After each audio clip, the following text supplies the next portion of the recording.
System downloaded. The 16th minute.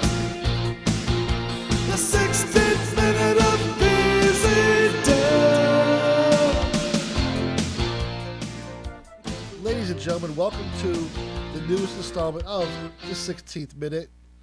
And before me and my partner Shane Daly break down the action, That's me. I just want to apologize to the PZW faithful for the false advertising that Adam Nessel. Hold on. We did some false advertising? Yes, we did. No way. Do you want me to spell it out What for you? was it, a commercial? Is there a commercial bad? Is it saying the wrong time? Is it saying when we're not do we have the wrong time we're posting it? Bastard Adam Nessel promised everybody. Hey. Mr. Bastard. Adam Nessel is a That's great right. man. I said it. Mr. Adam Nessel is a great man. You know Unequaled. what? Normally, I wouldn't insult Adam Nessel because he signs the paychecks, but guess what? He hasn't signed my last 4 paychecks, so you know what? I'm going to insult him. He promised everybody John Cena was going to be there, and he wasn't. Excuse me? That was utter crap, Shane Daly. What do you mean? Crap. What? You've lost me. Don't you dare. Don't I dare what? Don't you even try to put across to everybody that we saw the real John Cena taking on Tony Spencer. Yeah. Only John Cena could pop up from a pile driver like that. You buffoon. What? You utter buffoon.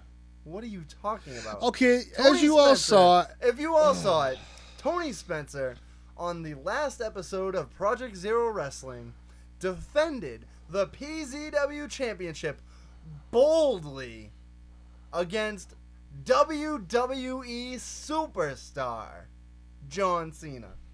no, Tony Spencer fought WWE superstar John Cena. a piece of merchandise for a WWE superstar. That's who Tony Spencer fought. You know, Shane Daly, No. I don't give you a lot of credit. And I understand why Brandon White thought we were seeing the real John Cena, but you to actually stuff this garbage down the throat of the PCW fans that was really John Cena. What are you trying to say? That was one of his brothers? Was that Matt Cena or something like that? It was a punching bag.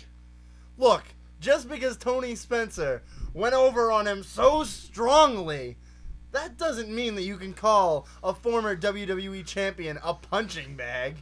No, Shane, Next he thing literally I know, fought. You're gonna call him a tomato can. No, he literally fought a punching bag.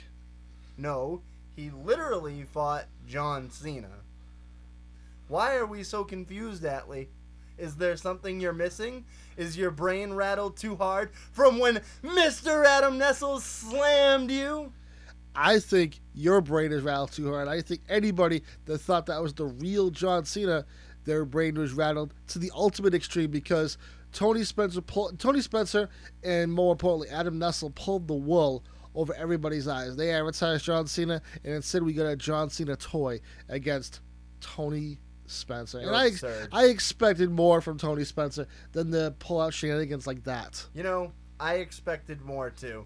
To be honest, I thought John Cena was going to hold him down for most of that match, but he boldly came back from the 5 moves of doom and toppled the former WWE champion, proving that the PZW champion is far better than a WWE superstar. And once again, fans, I apologize on behalf of Project Zero Wrestling for the remarks of one Shane Daly. I don't see what the problem is. Well, after the poppycock we saw earlier in the ring, Excuse me? Poppy. Whoa. We are not watching animal porn in this studio. Poppycock, not puppycock. Oh. I was confused. Anyways, after all that crap went down in the ring, we get on to serious business as the familiar strangers reunite. Derek Sabanetti, Kenny Nessel makes his return to the PZW ring, gets some action against John Wilson and Malcolm Xavier. What do you want? For such a stick in the mud and such an ungrateful younger brother, they make some darn good music, and they're on iTunes. But other than that, Derek Simonetti and Kenny Nessel, well, that's how it appears at the beginning of the show, is that Derek Simonetti and Kenny Nessel are both wastes of oxygen. However, go on and tell everybody the good news, Atlee. Well, as you said, they once made lovely music. Now all there is a symphony of betrayal as Kenny Nessel turned his back on his friend Derek that's not the way I'm Simonetti seeing this at all. and reunited with his bastard of a big brother, Excuse me, the Adam great. Nessel. Hold on. If he starts signing my paychecks again, I won't call him a bastard. Until he does, he's a bastard. Atlee, let me tell you how this really went down. All right. Derek Simonetti goes out there and he claims that he writes the music. He claims that he writes the lyrics. He claims that he sells the albums. He claims that he makes the t-shirts. He claims that he does it all. But you know what? Kenny Nessel was the real mind in The Familiar Strangers. He does everything. Have you ever seen that man play with his cojones? No, I have not. Kenny Nessel has huge cojones, and he beats on them very well. You know what? There are musicians, and then there are superstars. And Kenny Nessel proved he was both when he took down that lying, cheating bastard Derek Simonetti. No. Kenny Nessel proved that he's a coward, and he's a fake, and everything he represents is not worth the paper that any music contract was printed on, because he just showed his true colors. He was jealous that Derek Simonetti was the biggest member of the team, of the band, if you will. He was absolutely jealous that Derek Simonetti got all the attention, and rightfully so. And guess what?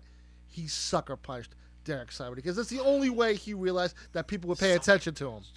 First of all, Kenny Nessel has a much bigger member than Derek Simonetti. Is a much bigger member. Has a You know what? We're straying too far from the topic. Yeah, you're straight. Let's go back to the fact that Adam Nessel has once again one-upped that chump, Derek Simonetti. It's beautiful. So beautiful. It is a travesty. And, Kenny Nessel may have wrote his own music, but Kenny Nessel has now written his own death warrant, because when Derek Simonetti gets his revenge, in my opinion, it is going to be one of the most violent things to ever happen on PZW television. The night that those two go at it one-on-one, I hope there is a parental advisory warning strongly attached to that match, because I think Speaking Derek of is parental going to, advisory yes. warnings, someone should have put one out there for Joe Cole's mouth going on PZW television and calling the great Mr. Adam Nessel a son of a bitch. I'd be calling for his immediate firing, but I would fear that we would have to have Brandon White do play-by-play. Brandon White.